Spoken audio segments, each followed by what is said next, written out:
The Sunday Papers on Off the Ball.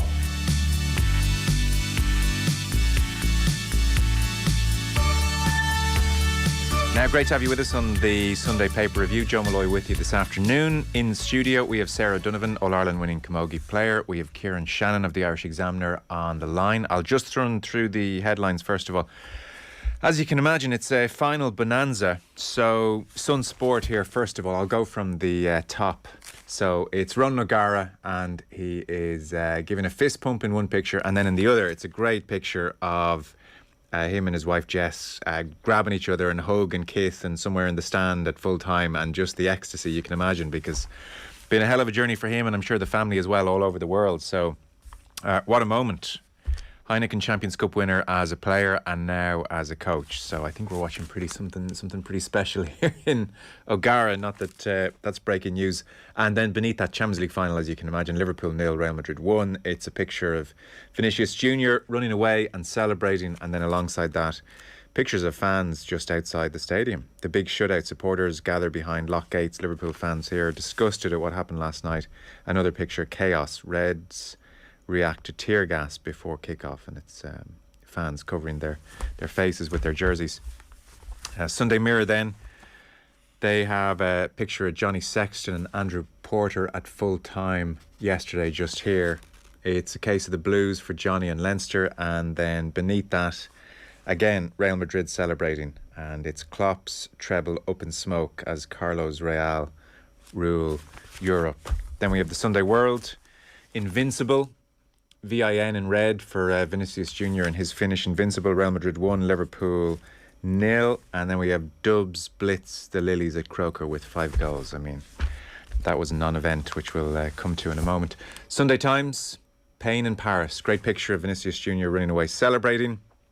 And then we have the story alongside that about the crowd trouble. Fans pepper sprayed in crowd fiasco before Liverpool lose Champions League final. Seen conflicting reports about whether it was pepper spray or tear gas. Certainly tear gas is quoted. Others are saying there was no tear gas, there was pepper spray. Either way, not a great situation, I suppose. And then the back page of the Mail on Sunday, Les Miserables, and it's a picture of Mo Salah on his honkers, hands on his head. It's a great photo actually, and just captures that moment at full time where nothing more can be done. Paris pain for Poole as chaos outside ground Mars decider. And then above that we have hands on hips for Leinster players, James Ryan there. Endgame agony for Leinster as Raj does it again. And finally the Sunday Independent, it's Mo Salah dropping to his knees and smashing the ground. I would think that is, by the looks of it, that's after he took that amazing first touch for the long ball over the top, and another touch, and shot with his right foot. It was one of those moments where you thought, well, that's a goal, and Courtois saves it, because you have Courtois jumping up, and it looks like one of the Real Madrid players celebrating it like a goal, and Salah just can't believe it. That kind of sums up the night perfectly, doesn't it? Courtois afterwards talking about how there's no respect beside his name in England, which is kind of something as well. And beneath that, the written piece is Brendan Fanning, Keane Tracy over in Marseille. Devastated Sexton laments lost chance, and it is a lost chance for Johnny Sexton and Leinster for sure. Well, 2 European finals. I guess we start there. They're in all the front pages, Sarah. Do we start with the game, or do we start with the chaos outside the game over in Paris? I think the chaos outside the game, let's be honest. It took so long for the game to begin, you couldn't avoid the chaos. And I suppose watching from my seat on the sofa, I felt very nervous for those Liverpool fans, because the pictures don't lie. They were squashed behind fences. They were showing their tickets. They were trying to get in. The sense of panic by everyone, even the commentators. It was just the fear of what could go wrong. And I was very uncomfortable sitting there waiting for the match. I'm glad that I didn't have any Liverpool fans or friends there that I knew of, because I would have been worried, to the point of massive anxiety, I think. Yeah. Number of pieces. Kieran, anyone grab your eye? Yeah, I thought Rob Draper, I think he captured it, because I suppose one thing that really struck me was the amount of reporters that were able to turn around and go into such detail on the chaos that happened.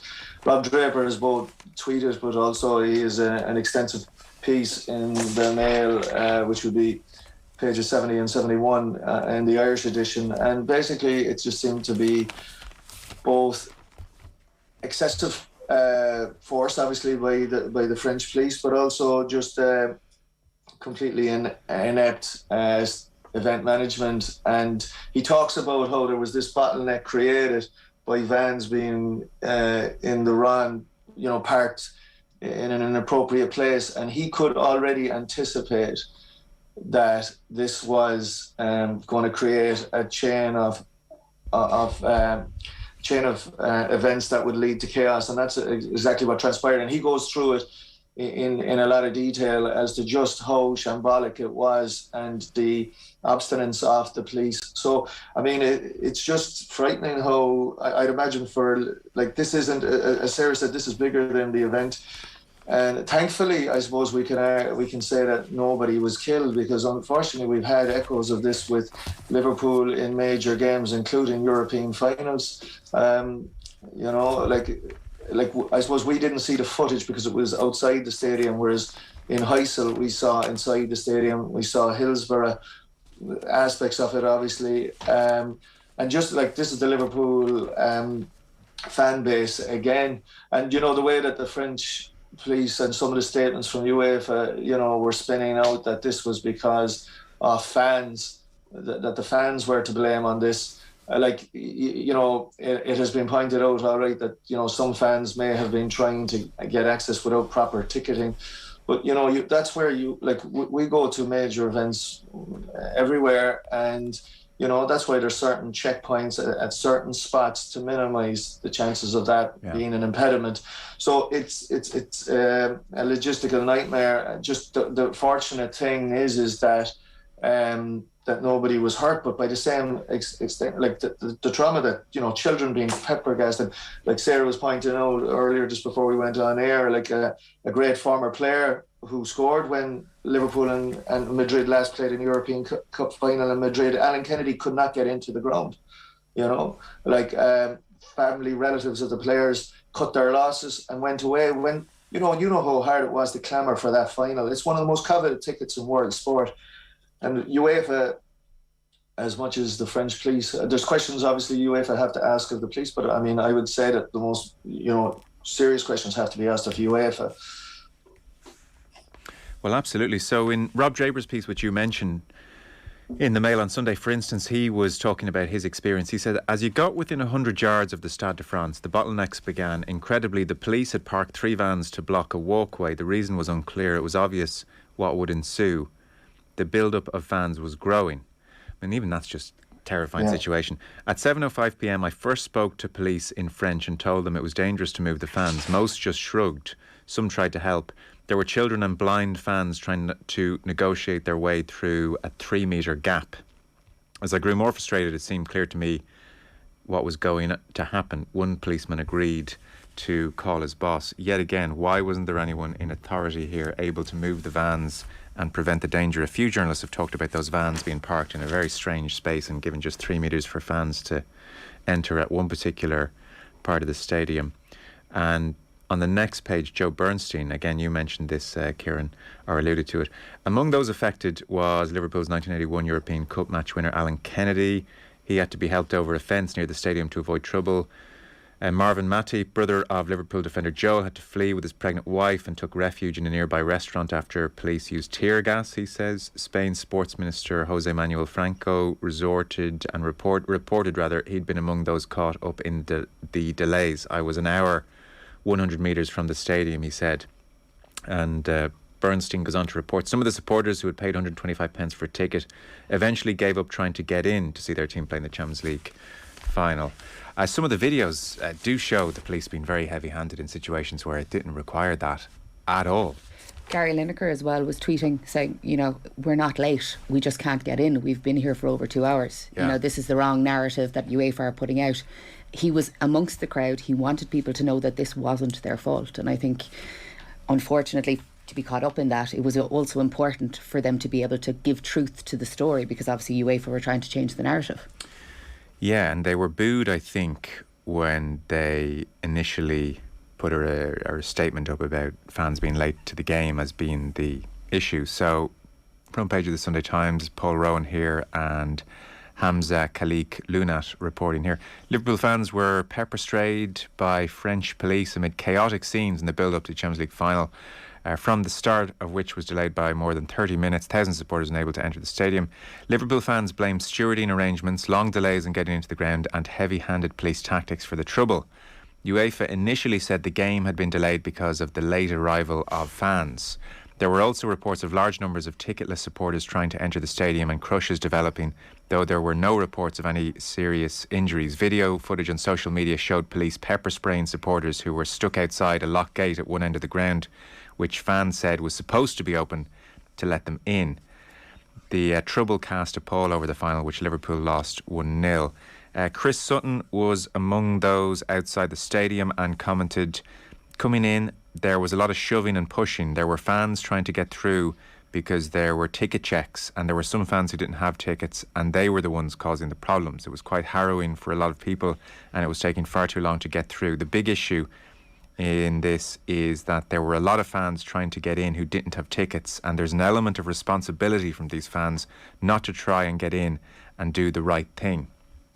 Of course there is, but I suppose ticketless fans turning up at events is not a new phenomenon, and as Kieran mentioned, generally you have to allow for human nature in these instances, and you have checks further away from the stadium. We've all had to show tickets, a mile, 2 miles from a stadium to get into the initial perimeter, and why that wasn't the case in Paris is hard to fathom, really.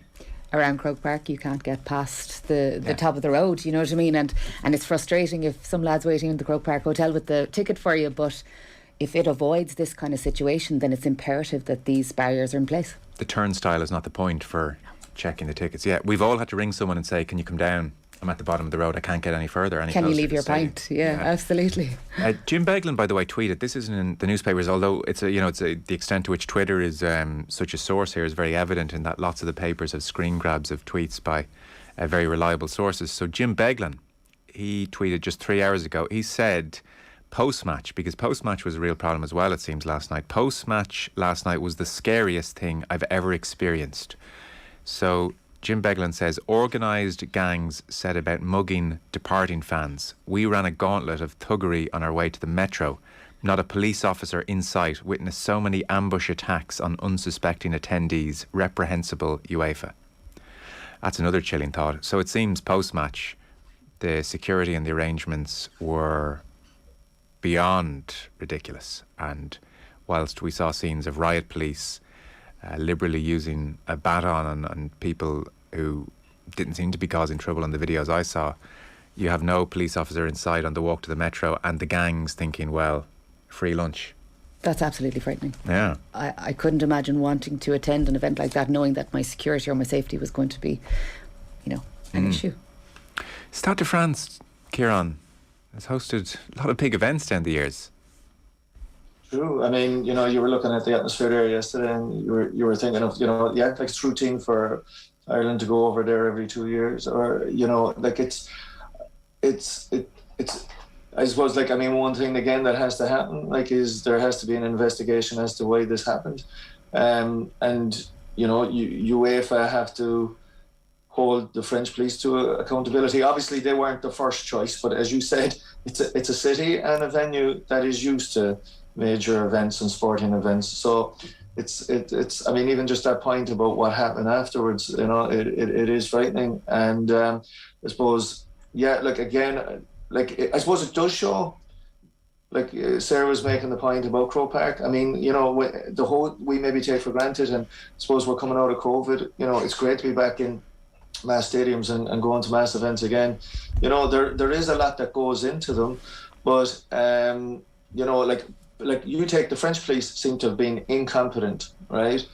But then for them to use essentially violence on innocent parties, that, right, it would have been one thing if there was a mess up in general, but then to resort to tear gas, right? It's just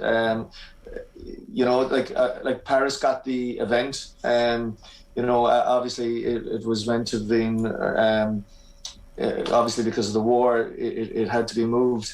But you know, it obviously was a shambles, and that should be remembered. That, you know, like every city gets, like Paris would feature for major events like between Europa League finals or that. But I mean, there has to be again, UEFA have to hold the French police to account here as to what happened, but UEFA itself has to be held to account, because that was a shambolic event last night. Yeah, and you do see the pictures. You see such an range in age, rather. Like, I'm looking here on the front page of the Sunday Times. There's definitely a kid who's about 12 covering his face, and a woman who maybe looks early 20s, and then the kid's father, and then probably grandfather, and they're just standing behind the bars and holding up tickets as if to say, what's going on? You know, like, you could imagine the outrage. So I don't know how they made such a mess of that. That's extraordinary. And like, ticketless fans aside, there's no sense of misbehaviour or rushing to get in or anything which, you know, UEFA could almost cling to as what would be just a blatant excuse. There's no evidence of any of that. Well, the Liverpool end was practically empty. Yeah. You know, 15 minutes before 8 o'clock. And I'm sitting there going, okay, there's clearly a disparity here between the stadium and what's happening outside, because you couldn't deny that it was empty. So where were all the fans who had travelled? So, you know, there definitely was a problem. So to suggest that it was fans arriving late who have categorically denied this and said they were 2 hours 20 minutes waiting to get in. Yeah, this wasn't a last pint around the corner. No. And we'll get the last 5 minutes of the minor match. I mean, too many seats empty for the Liverpool fans to be blamed for this. It'd be interesting to see if there are any repercussions. I don't know what they might be. As for the match itself, reports aplenty. Anything grab your eye in particular? The thing that grabbed my eye was just a little piece that went alongside, or a little stat piece beside Jonathan Orcroft's match report, which was 0. The number of shots on target Real Madrid had before Vinicius Jr. scored in the 59th minute. I mean, you know, we can be hugely prisoners to the result, you know, like Liverpool, like you just mentioned at the top of the show, Joe Courtois, like he was, I tell you, I didn't think he was disrespected in England. He was signed by a champion club in Chelsea. It was his decision to leave. It wasn't like he was offloaded.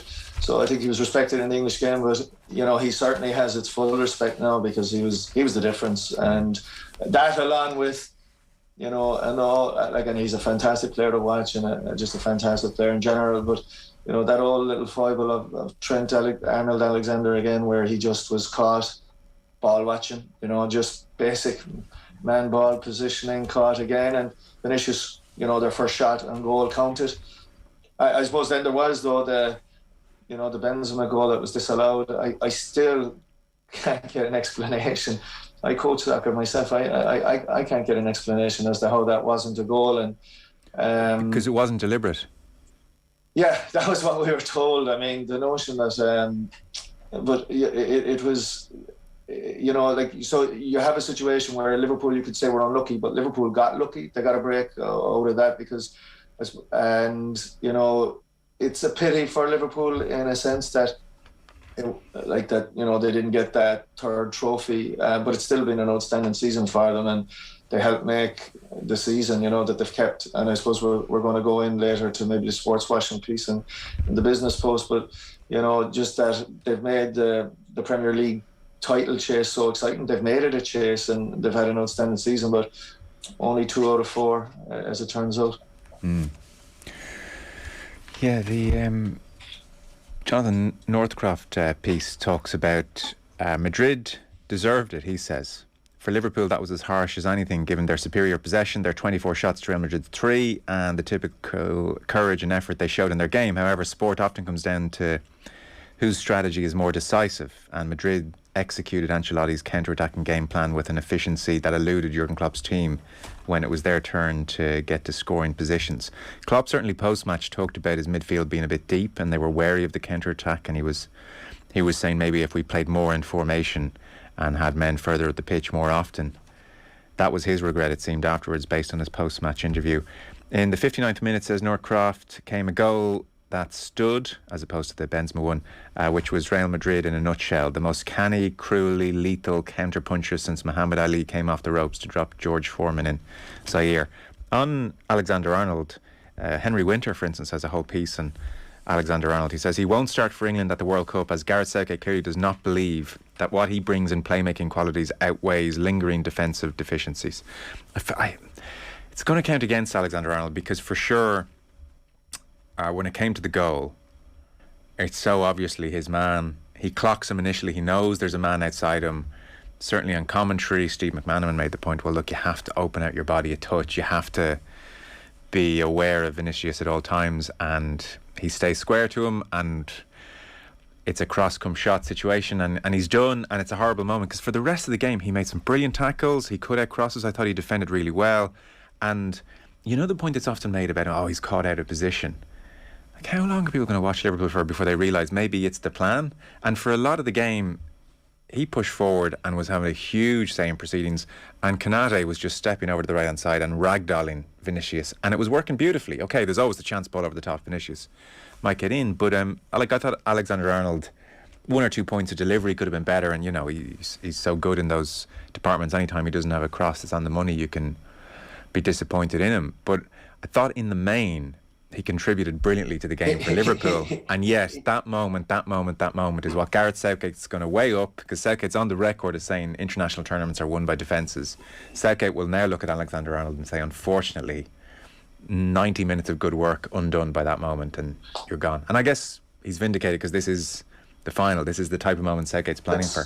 That's the nature of soccer, like, you know? Like, it's not like where, you know, in other sports where, like, particularly in the nature of that game, because like this happened in last year when they played, this has happened to them before when they played Madrid in big games in recent years as well. So, you know, it's not because it's, while he brings so much forward to it, it is in those moments that it comes down to, as you said, Southgate has identified, you know, like soccer is a game where it comes down to just a goal or two. It's not like watching the NBA playoffs. Luka Doncic is this phenomenal offensive player, and so his defensive deficiencies are ultimately outweighed by what he creates on offense. But in soccer, where a game is hinged on a goal or two, you know, it is hugely costly. I mean, you'd love for him to be playing because he, as you said, Joe, he brings so much going forward. There's been debates about, is that ultimately his best position? Could he go, you know, into midfield more? But you know, that is just a little flaw, and you would like to think that would be coached, or that it would be worked on, and it possibly is, but it showed up at the highest level in the biggest game. So yeah, it was ultimately the difference, that goal. But defences win games, forwards decide by how much, and you know, 2 amazing saves by Cortes, and obviously Real Madrid are able to capitalise on those. So we can't deny that ultimately, as much as he gives going forward, as you both said, his role, his first role, as a defender. Yeah, so that's the football. The pages are adorned with predominantly pictures of Johnny Sexton looking disappointed. That's the man the photographers honed in on. So there's a fantastic shot here. Well, not if you're a Leinster fan, I suppose, but you just inside the Sunday Independent, when I'm presuming Sexton just got his loser's medal and he's walking by the trophy, and he just has his hand on his head. He's not even looking at the trophy. And he is as aware as anyone that at 36, with the South African sides coming in next year, in his last season for Leinster next year, what a golden opportunity. It just felt all season as if Leinster were preordained champions. They were playing so well. And yet La Rochelle and Rog have done something spectacular here. Like, O'Gara's coaching career is extraordinary. I mean, like, his CV by the year gets more impressive. I should say Sarah Donovan has worn red today for O'Gara and for Cork. Admitted as much off air. I mean, you're very much in the Rog camp. So where do you want to go in the papers? Because Rog gets plenty of love here as well. Like, this is very much a story of Leinster's loss and O'Gara's success. The most interesting part for me, and it's picked up in the papers, is actually the sound bites from Rog after the match and his general honesty about where they were, where they wanted to get to. I just felt that the narrative, and I suppose being about Leinster kind of missing a step here, and Johnny Sexton, the opportunity for a 5th star, Keena Healy's 100th appearance, you know, for Leinster, all of these things were brewing a storm for Leinster to cap up at an almost perfect season, and Rog ruined it all. And I don't know if he gets enough credit in the newspapers for that, if I'm being honest, but the pictures, which are quite small, if I'm being honest, of Rog celebrating versus the size of the pictures of Johnny Sexton being absolutely traumatised, suggest that Rog doesn't get the credit again. That in is the papers on a honest Sunday. to God, that is the most Cork nonsense ever heard. Do you hear this? This is this is how siege mentalities are created. Oh my God. Absolutely built. Well, let me just try and counter that. Irish legend comes up with flawless game plan. Ian McGeechan. I mean, he's not getting... How small? The picture's too small is the complaint. The picture is small, I'll give you that. So Ian McGeechan here is talking about an Irish legend in O'Gara coming up with a flawless game plan. Bernard Jackman on the next page, this is in the Sunday Independent. French hit Leinster where it hurts the most. So La Rochelle find perfect formula to disrupt Europe's most potent attacks. So what Jackman says is, he quotes Jacques Nienaber, the current Springbok head coach, and of course was at Munster with Razzie Erasmus, and he would always say, look, rugby is a game of continuous contests. That's what makes rugby completely different than other contact sports. There are over 800 contests in the average game of rugby. And Jackman says that Leinster, en route to the final in Marseille, had managed to make games look like they were no contest. But La Rochelle, the new kids on the block in terms of European royalty, made sure they won the contest that mattered and dominated the match on all the key metrics, apart from penalties conceded. And he reminds us that La Rochelle only came back to the top 14 in 2014. So he says it was a tactical masterclass by Ronan O'Gara and Donnacha Ryan, two men who at the end of their Munster careers would have seen Leinster under Joe Schmidt start to pull away as the dominant force in Irish rugby. He says Leinster may regret some poor exits and ill discipline that gave La Rochelle territory, but in terms of guts and character, they should have no regrets. They defended their line against surge after surge from big French forwards until eventually the dam broke and the game was snatched away from them. And Jackman adds, no team has managed to knock Leinster's attacking game out of its stride as much as La Rochelle did yesterday. They brought line speed, caught the men in blue behind the gain line time after time again, and then their power and aggression in the tackle made the ruck ball slow, which allowed them get off the gain line and bring that line speed again. Gibson Park, who's been getting the ball in the play all season, was forced to dig the ball out from a pile of bodies or back away from the La Rochelle forward that was flying through the breakdown. So tactical masterclass is the verdict of McGeechan and Jackman for one.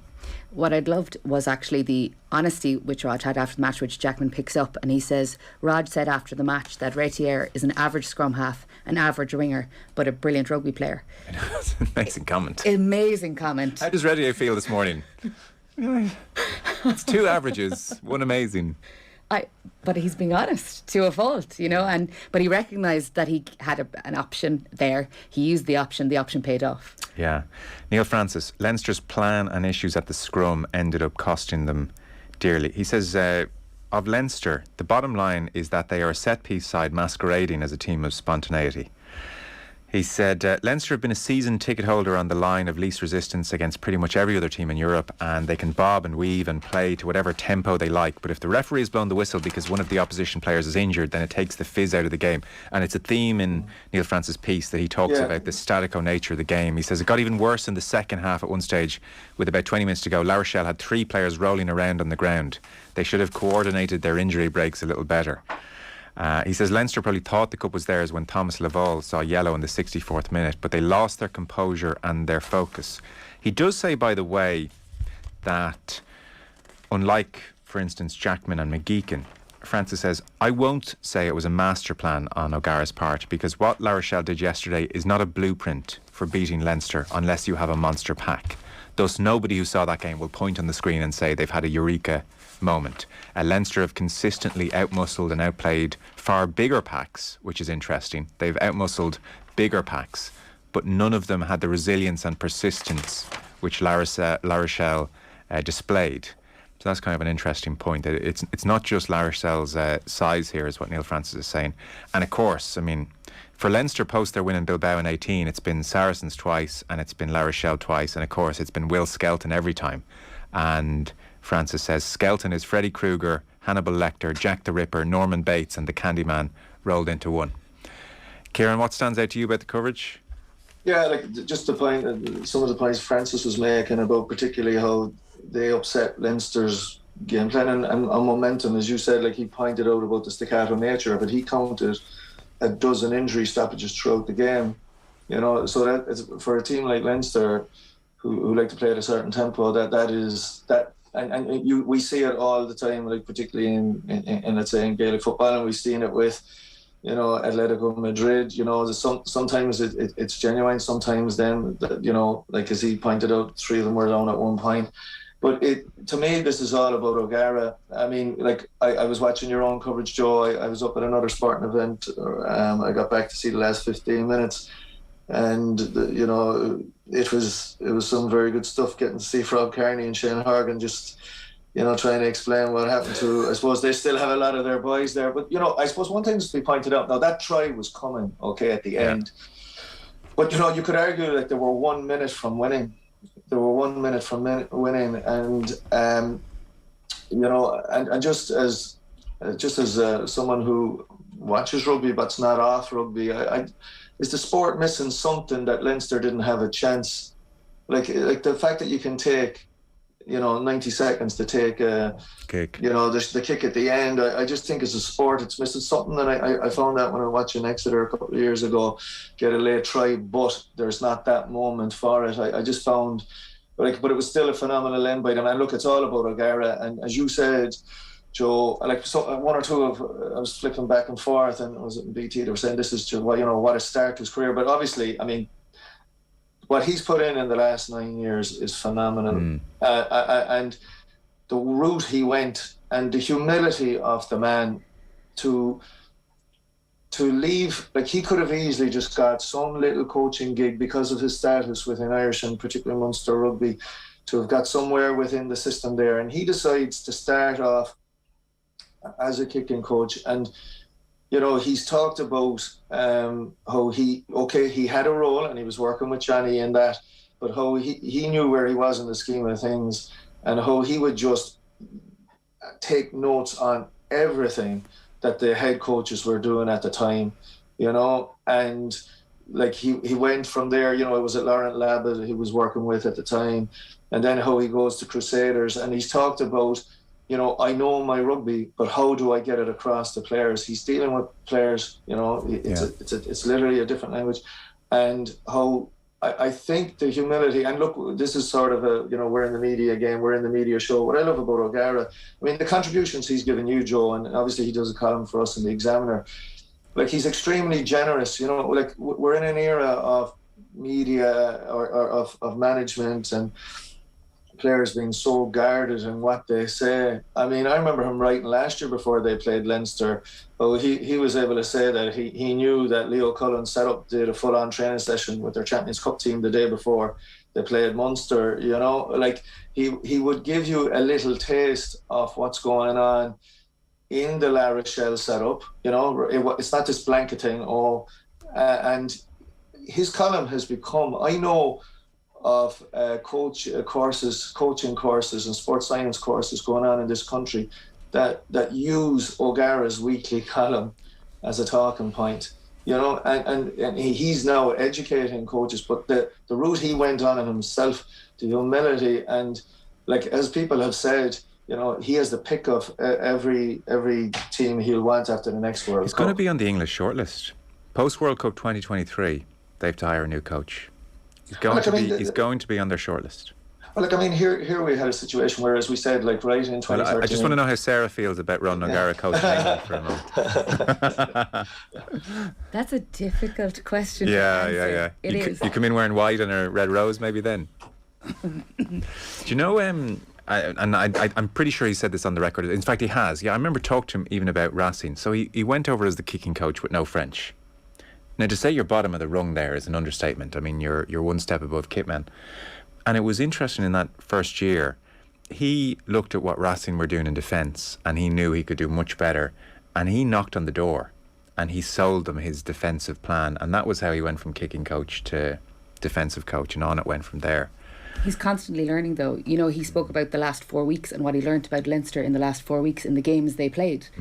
And he was open about that. Like, there isn't a game that he doesn't watch and that he's not learning from. And then he's not afraid of awkward or you know, situations that aren't necessarily good for the team. And he talked about losing 49-0 to Racing live on the TV last night and said there was carnage after the game, there was infighting, and 12 months later, here we are. he's not afraid to tell you the ugly and then show you the beauty of, beating Leinster in the last minute. Yeah, I wonder where he goes. I mean, well, this is it. Like, I mean, I'm just got in front of me like the column I wrote on him last year, and for that I reread his book. Like, he's done 2 books, but in Unguarded he wrote about Munster. In my head, I'm going back there someday. That's why I'm doing everything possible to make myself a better coach in order to return to Munster. But going back to what you're saying, though, Joe, like, I mean, has he outgrown? Yeah, it's a strange thing. I don't think he goes. I don't think he goes near Munster, Kieran. Yeah, and and as you said, like, he's not going to confine himself just to. He's not confined to the Irish position, and like you had there yesterday probably the 2 leading, and you got to give Cullen credit for both just he knows Leinster, and he also knows how just good Lancaster is and how they dovetail. You probably had the 2 best coach tickets in European rugby. That's why their 2 teams were there. And just for O'Gara, like, in terms of how they got there last year, they obviously got to the top 14 final as well, and now they're in contention for it. It's just it's hard to describe just what a job he has done, like, and where he has gone, like, to just improve at this art. And as you say now, like, he probably doesn't. His motivation has changed, as you said. It's that he probably won't be going back to Munster. But if you look at English coaches in Irish rugby, Irish coaches in English rugby, maybe it's not so much of a stretch. Maybe we just need to be a bit more accommodating and open-minded.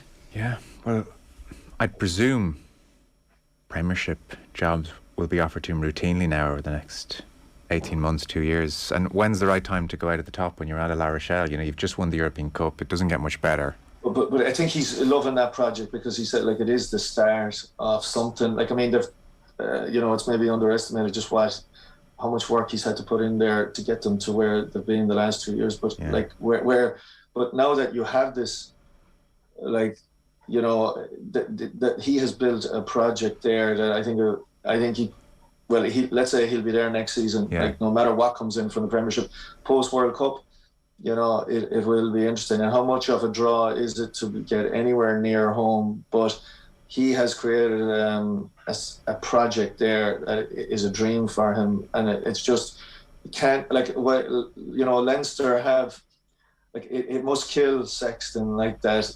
Like, that's 2 finals now they've lost, but it's just from I'm sounding like Sarah here. I'm from Cork too. I just think from someone who, like, O'Gara, is that competition, like, to have won it as a player and be the quarterback, like, of that Munster team, and to be back here winning it as a coach, and again, between those 2 points, the where he started off, as you said, and the bottom rather in Racing. Like, I remember us being flabbergasted that he was calling quits with Munster, and then he had Racing lined up, and he was starting there, and he was starting at the bottom of that ladder, but he had a journey to go on. By God, he's climbed that ladder, and it's just, I think it's inspirational for and humbling for anybody involved in coaching and players finishing up their careers. Okay.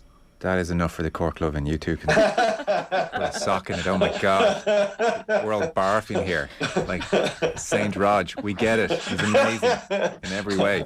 Can I show you a picture? This is James McCarthy lifting the Leinster trophy.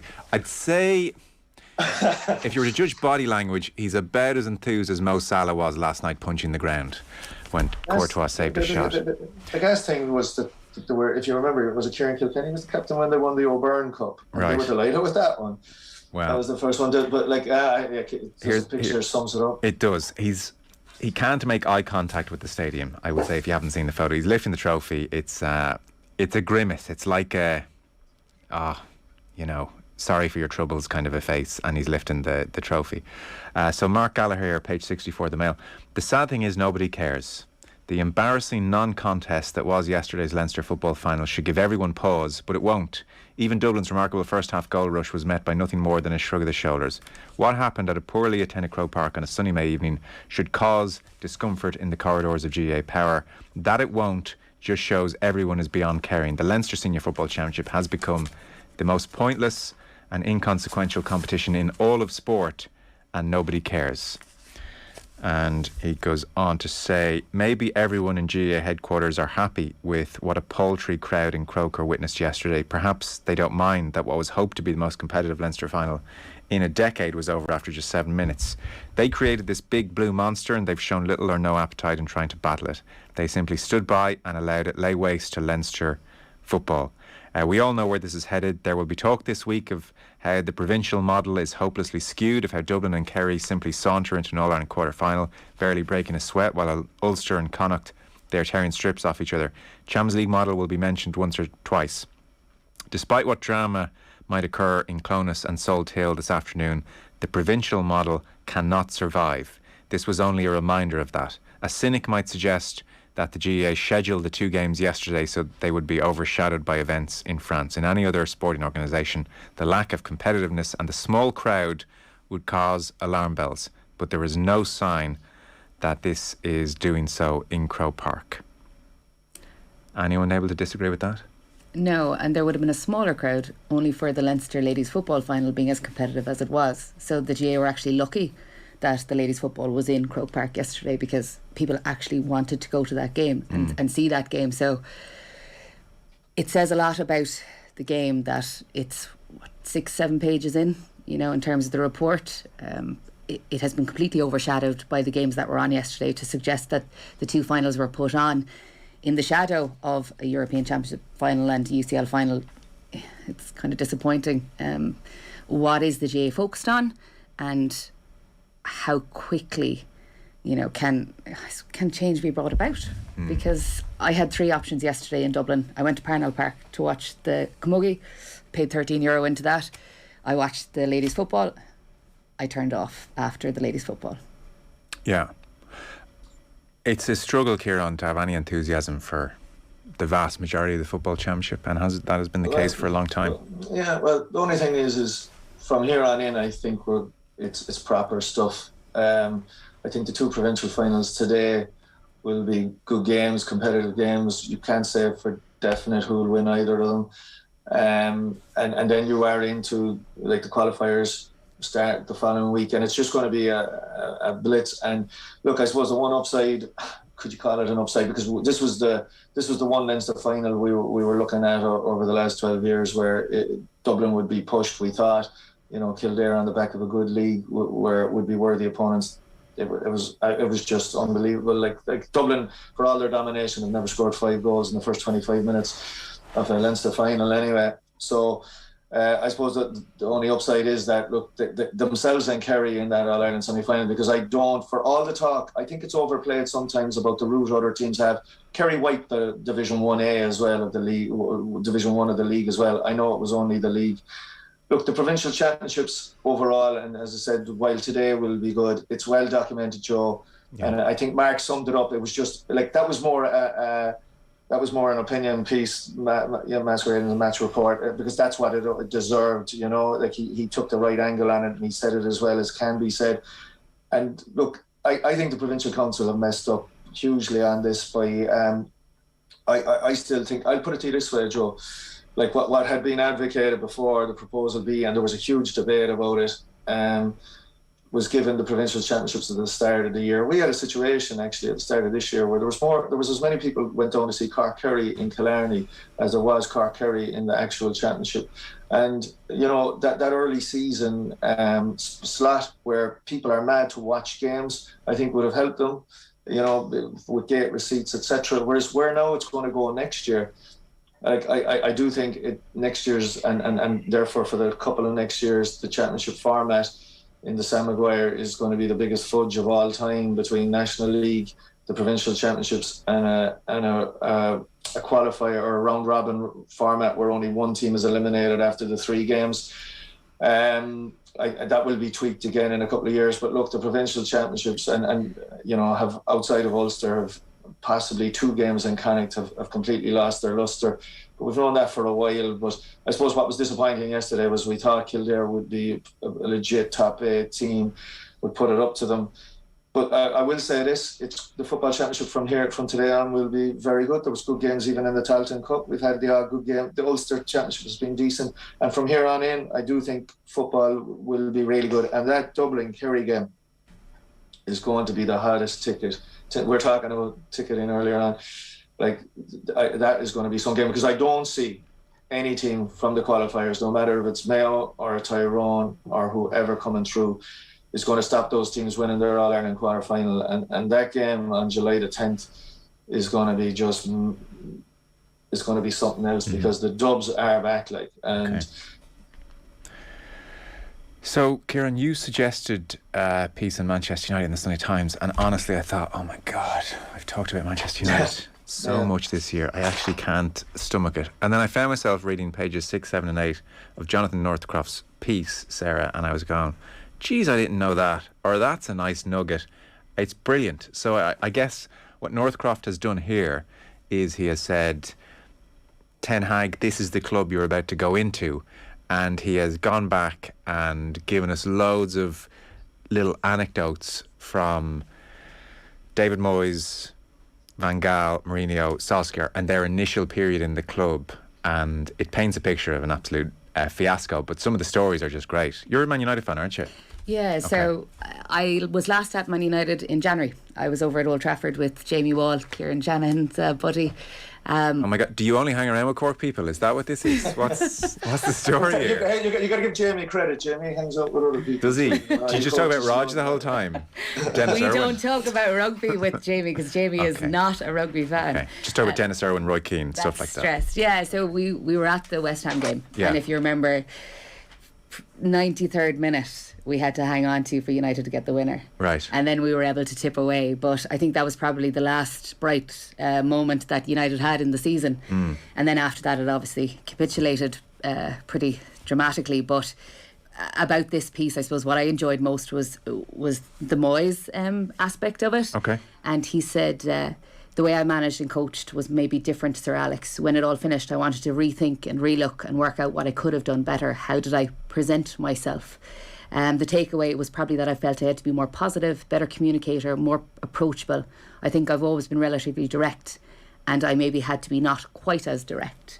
And coaching now, I find myself very direct, and I'm looking at players and I'm reading their body language and I'm going, wow, maybe I should step back. Maybe they weren't ready for that. And then I watch Rog and I go, he just lets everything all out there, calling players average and, suggesting that they're not up to the standard, but he's still looking at them. So I don't know what works and what doesn't, but certainly having this kind of feedback from Moyes suggests that there is an opportunity to relook at it afterwards and not feel ashamed, just looking at it as a learning point or an education point. It's interesting as well. Like so, Moyes, for instance, so you suspect Moyes has cooperated with this piece. That's my sense, because I think it's briefed very favourably towards Moyes here. And hell, look, I mean, he's done a great job at West Ham, so I think he's won the war in terms of what kind of manager he is. But things like, I'm just wondering where this came from. Moyes was desperate to get to work immediately, but wasn't able to join United until July 1st. He found himself behind the clock from the start, and the reason that is his Everton contract didn't run out until June 30th, and United didn't want to pay the compensation to secure him earlier. And so right away there were alarm bells about how things were done under the Glazers. Like Van Gaal is kind of interesting in that initially they talk about how Woodward flew out to try and get Jurgen Klopp, and in Klopp's biography, which was written by Raphael Honigstein, it seems that the sale pitch bemused Klopp because he was told that Old Trafford, the Theatre of Dreams, was, quote, like an adult version of Disneyland, which actually sounds a bit weird, frankly. But Klopp said he found the whole pitch, quote, a bit unsexy. Woodward denies using the Disneyland line, but was known to be gutted that he lost out on Klopp. Do you know what else? This is just how messed up United are. So when they were trying to get Van Gaal here, they say that they had a template. So this was why they hired Van Gaal. But I just want you to think for a second, Mourinho. Okay? Because ultimately they go from Van Gaal to Mourinho. But this was the reasoning for hiring Van Gaal. This is the template. They wanted a manager who would play 1, attacking football, 2, draw from United's academy, 3, be humble off the pitch, 4, arrogant on it. So it's the opposite of Jose Mourinho. Like they didn't know what they were doing from one manager to the next. Like, I mean, you'd be tearing your hair out here, Sarah. So Van Gaal, again, talks about how players would receive, and these are these are the best of the best. Players received emails outlining areas to improve, with video clips attached. Several ignored these. Van Gaal resorted to tracking software to monitor how long emails were opened for. But even then, certain players simply opened the emails on their mobile phones and wandered off to do something else. That's great. You know what? That's happening everywhere now, because we have this video analysis piece. I won't name the team that I was involved with, but we knew how often the players were engaging with the video clips that we sent them. And you could see some players were at it for an hour and 10 minutes, and they had watched the whole match. Yeah. Other players had gone in, tapped it 20 seconds and come out, and then came to training on Tuesday brazen, as if they had completely engaged with it. Everything was being watched. Wow. Yeah, and is being watched. And did you ever call them out eventually, or was it just quietly noted?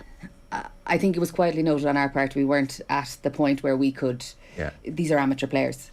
You were also probably breaking all environment. sorts of privacy rules, were you, by tracking their email habits? It's not the email habits. So the software is the video. Lads, it's very important you accept the cookies. Hit accept. No, this was an app that they had signed up to. Okay. Yeah.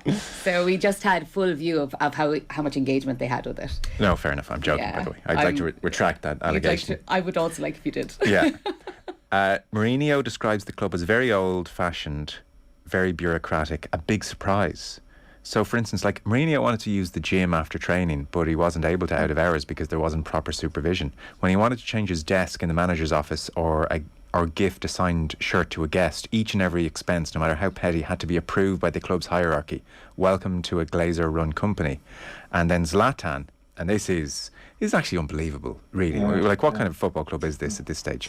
Abramovich cites Manchester United deducting £1 from his salary for drinking hotel room fruit juice on first team duty, and also being asked to show my papers just to get into the training ground. I would lower my window and say to the person at the gate, listen, my friend, I've been coming here every day for a month. I'm the best player in the world. If you still don't recognise me, you're in the wrong job. So...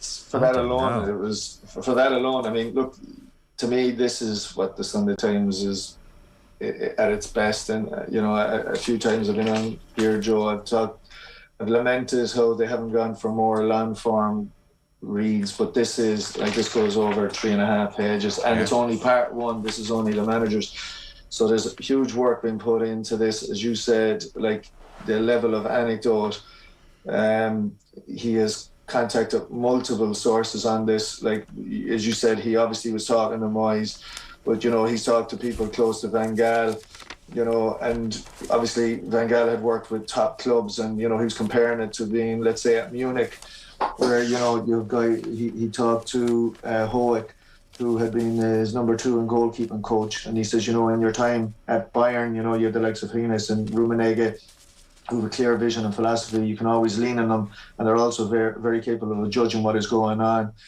The work of a manager, like both that support and credibility and making this wanting to work for you, just isn't there, because look, what comes across in this is like there's a common denominator here, and it's the culture of the Glazers. And you gave the example of Abramovich, Zlatan, like how there's multiple examples of that, and the line is it's about the bottom line over the score line. Like how the players, like Sarah works with county teams, obviously nowhere near the budget of Man United teams, club teams getting access to swimming pools, let's say, for recovery, and the notion that Man United, could not undergo out of hours hydrotherapy in Carrington because no lifeguard was available to oversee the session.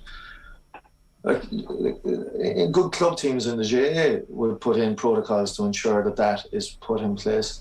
And this is supposed to be the biggest club in the world. And it's a fascinating piece, because what a challenge of journalism is a story that's well documented and to tell us new stories that go with it. And that's what Norcraft has done here.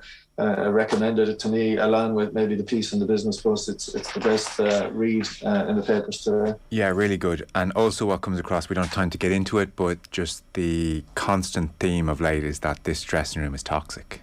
There are some really deplorable professionals in that dressing room. So shortcuts everywhere. Shortcuts off the pitch, shortcuts on the pitch. Tomás O'Shea has a really good podcast with Jim McGuinness.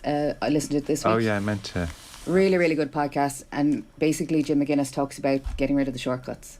Okay. And that's how ultimately Donegal won their fated All-Ireland title.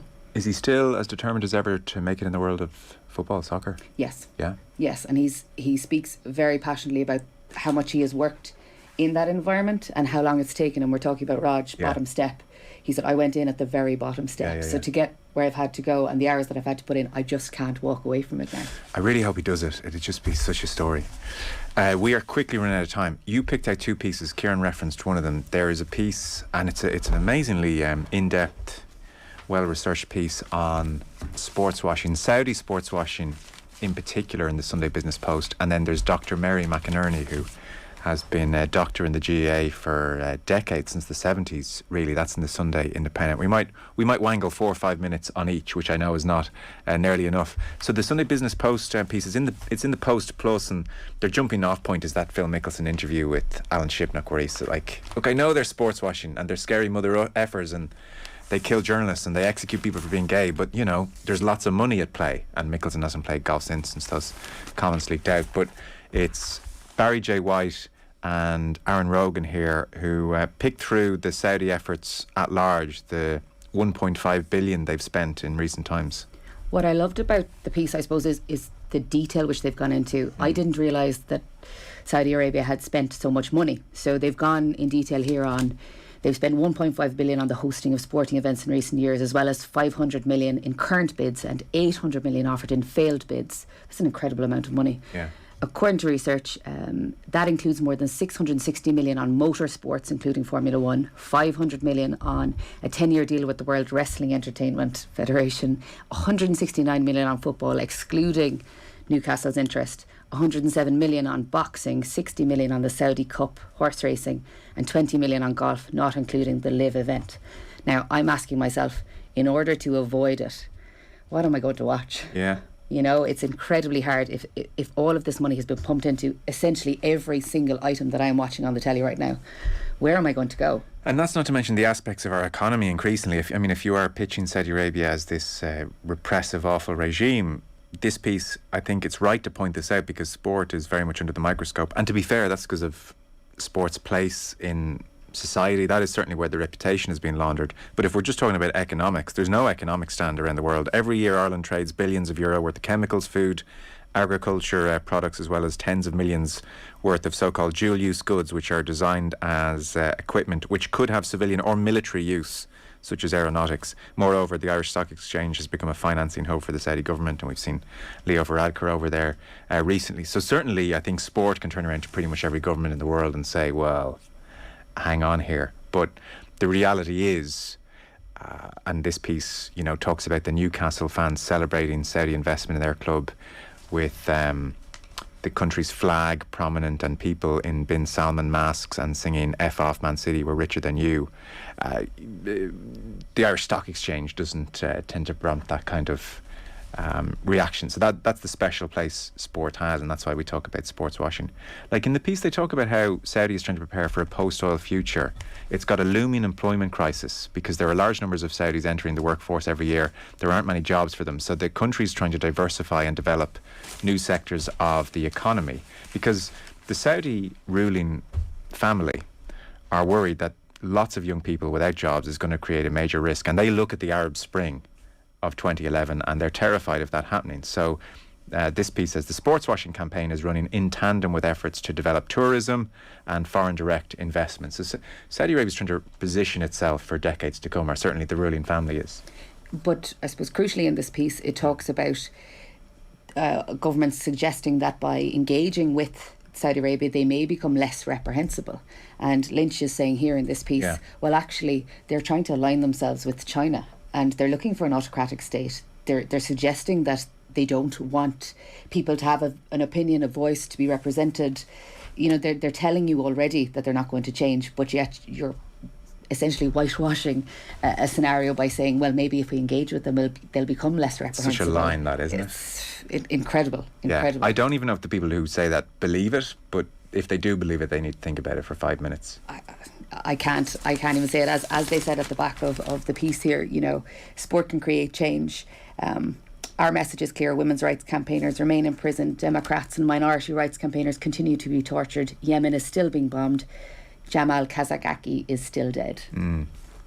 And the piece also points out, like Irish racing with Godolphin and even the recent funding of the Curragh, it was very much courtesy in part, but significant amount of the Juddmonte horse breeding operation, which is owned by the family of Khalid bin Abdullah Al Saud, who was, before his death, high-profile member of the House of Saud, and Godolphin, owned by the family of Sheikh Mohammed bin Rashid Al Maktoum, the Vice President, Prime Minister of the United Arab Emirates and ruler of Dubai, and he's been criticised in recent years, not least for the apparent kidnapping of one of his daughters. So the piece went to the HRI, they went to the IHRB, and really were given no comment on this area, in effect. Yeah. One or two boilerplate statements after the individuals they approached decided not to comment. So Irish racing, I think it's almost caught up in Irish racing in that this link was before the concept of sports washing was discussed so much, and now I think suddenly they're realising that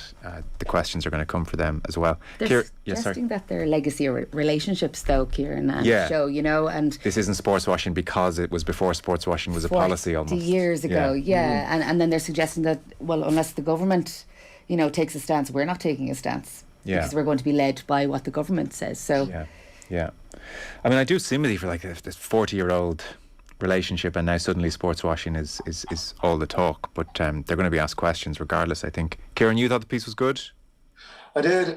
In fairness to both Barry White and Aaron Rogan, they put in the calls, they contextualised it very well, and the big thing for me was how the Irish angle, particularly with horse racing. But as you said, this relationship goes way back pre-sports washing, and unfortunate thing is you nearly feel that it's beyond the point of no return, and you are looking at a league like the Premier League, which is the biggest, along with the NFL, the biggest league in world sport, and how they had no element of, who we are allowing to come in and be owners on this, and therefore you've had slippage all throughout. I mean, we're in an innocent era at the start of the Premier League era where, you look at Walker from Blackburn, a steel magnate, and people would thought that was just buying your way to a Premier League. But there was a guy invested with his community who was funding, that they could buy an Alan Shearer, etc. It was nearly innocent when you look at it, and just as it just crept in, and the oil money has just come in. It's now and therefore we have a situation like where Newcastle, who were the Premier League to really stand up there because of who they had previously allowed in. And therefore, but yet I think the piece finishes with the point and a reminder that Sarah just read it there, quoted it there, where sport has created change. You take how sport was, I would say, one of the key strands to continue just chipping away and highlighting how awful apartheid was, and South Africa, we're on there about because sports figures, and what they're pointing out there, a few contributors to the piece about the power that athletes individually can have, and let's say even there in America, there's a couple of the pieces allude to David Walsh's backpage piece in the Sunday Times about Steve Kerr highlighting what happened in Texas and the gun law reform that needs to happen. Sports athletes, and while Lewis Hamilton has gone there to a certain point, he's still going over there. And what a few of the contributors in the piece pointed out is it takes nearly someone to say, well, no, I'm not going over there. Obviously, there's a debate going on in golf at the moment, but just the pervasiveness of it, it's quite stunning. And unfortunately, Are athletes going to stand up and say, let's say, are players turning down Man City, are players turning down Newcastle because of where the money's coming from? We haven't heard many players take that stand. No, the contrary. We're so out of time, and yet I do want to mention this piece because this was about the first piece you mentioned this morning, and it's Dr. Mary McInerney. So 1978, she became the Galway team doctor, first woman to assume a position like that in certainly GAA, maybe Irish sport, and it's a great interview. Dermot Crowe in Sunday Independent. I loved it. It was my favourite piece of the weekend. And it was very stark for me, you know, some of the imagery. She's talking about bringing her sons, who were 3 and 5 at the time, to Galway training, and they were dressed in their pyjamas and with coats on, and she'd bring them home to bed after the training session had finished. But there were so many things about it, and you'll love it when you actually read it. She talks about instances where players refused to come off the pitch. You know, she's talking here about... she said, Dara, my middle son, at one stage idolised Iggy Clark. He said to me, Mum, when I grow up, I'm going to change my name. And I said, what are you going to change it to? And he said, Dara Iggy Clark McInerney. But she's talking about when Iggy refuses to come off the pitch after a big injury and, you know, blood streaming out of his head. But she talks about 5 or 6 different instances. You know, the colour in the piece is absolutely stunning. But my favourite piece is probably Con Murphy, the famous Cork doctor. And he suggests that one thing that frightened me was that she was as fast as me going onto the pitch. I remember in particular Pat Hartnett and Brendan Linsky clash in '86, the All-Ireland final. And we both ran in, but I would say she was first in. That's a great thing to admit, you know, in newspaper. The picture's great as well. She's holding up the 1980 All-Ireland medal won by Niall McInerney. So it's a great chat. And she talks about being in, you know, eight months pregnant, trying to kneel down and sew a player up who's cut open, and pieces like that are great. She was one of the first people to campaign for compulsory helmets for kids. You know, she was campaigning for that in the late 70s, and it took a long time for it to come, but eventually it did. There's great colour in it. It was a great angle for Dermot to go with. You know, again, a non-obvious one. It wasn't really beholden to an event, but there's great colour in it. She's lived that life. She's lived a serious life, that woman, because, you know, like she's, you know, her husband died just last year. The anniversary is coming up, but she was a groundbreaker, you know, and even just again, even on the helmets, I just found that fascinating that it took us so long to get there. But no, that's a top piece. I also just thought there was a good piece by because what you've sometimes, for someone like myself who's been around, you know, the Sean Brown piece that Michael Foley has done, that has been documented before, but I suppose with Derry being back in an Ulster final, you know, it points out that it's 25 years on and still the family are looking for justice, and it's that piece is worth checking out as well. Absolutely. Dr. Mary McInerney, page 16-17 of the Sunday Independent. We are out of time.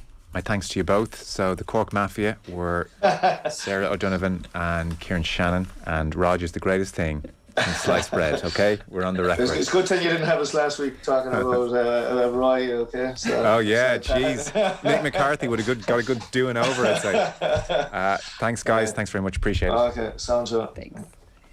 The Sunday papers on Off the Ball.